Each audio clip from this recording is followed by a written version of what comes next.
The Adventures of Pip the Balloon. Once upon a time, in a small, cozy house with a bright red door, lived a little boy named Leo. Leo had a brand new, shiny red balloon. He named him Pip. Pip was a very happy balloon, always bobbing and swaying gently, tied to Leo's wrist with a thin, silver string. One sunny afternoon, Leo was playing in his garden. He was laughing and running, and Pip was happily bouncing behind him. Suddenly, a playful gust of wind, stronger than usual, tugged at the string. Pop! The knot came undone. "Oh no!" cried Leo, reaching out, but it was too late. Pip the red balloon, light as a feather, began to float higher and higher, waving goodbye to Leo. What an adventure, thought Pip. He had never been so high before. Below him, Leo grew smaller and smaller until he was just a tiny dot.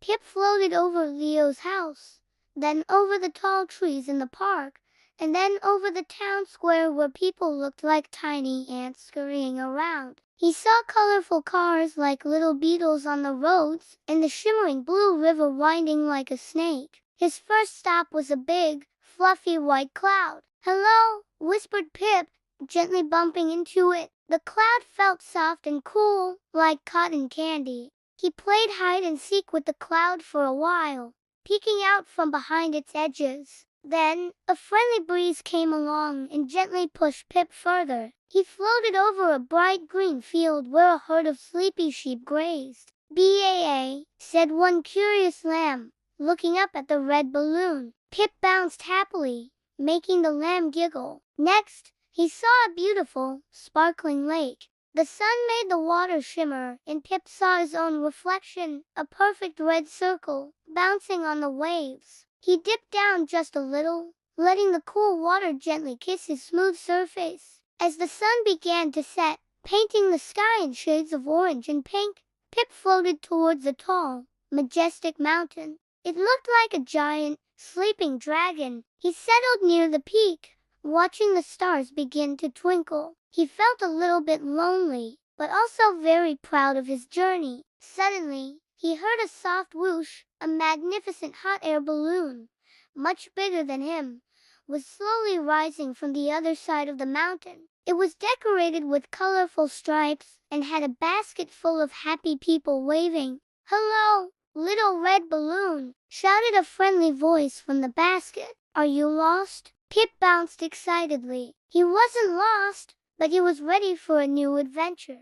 The hot air balloon gently drifted closer, and a kind lady carefully reached out and caught Pip's string. "Don't worry, little one," she smiled. "We're heading back to town. We can take you home." Pip felt a thrill. He would get to see the world from an even bigger balloon. He floated beside the giant balloon, sharing stories of his day with the passengers who listened with wide eyes. When they finally landed in a big, open field near Leo's town, the kind lady helped Pip down. Just then, Leo, who had been looking for Pip all day, ran towards them. "Pip, you're back!" Leo shouted, hugging his red balloon tightly. He told Pip all about how worried he had been and how happy he was to see him. Pip couldn't speak, but he bounced gently, telling Leo all about his amazing adventure, about the soft clouds, the sleepy sheep, the sparkling lake, and the kind people in the big hot air balloon. From that day on, Pip never floated away again.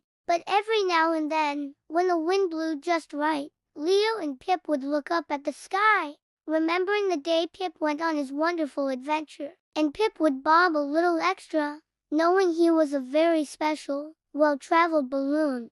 Pip had an amazing adventure. What's your favorite place you've ever traveled to? Let me know in the comments. If you enjoyed Pip's journey, make sure to like and subscribe for more fun stories. Thanks for watching. Sweet dreams.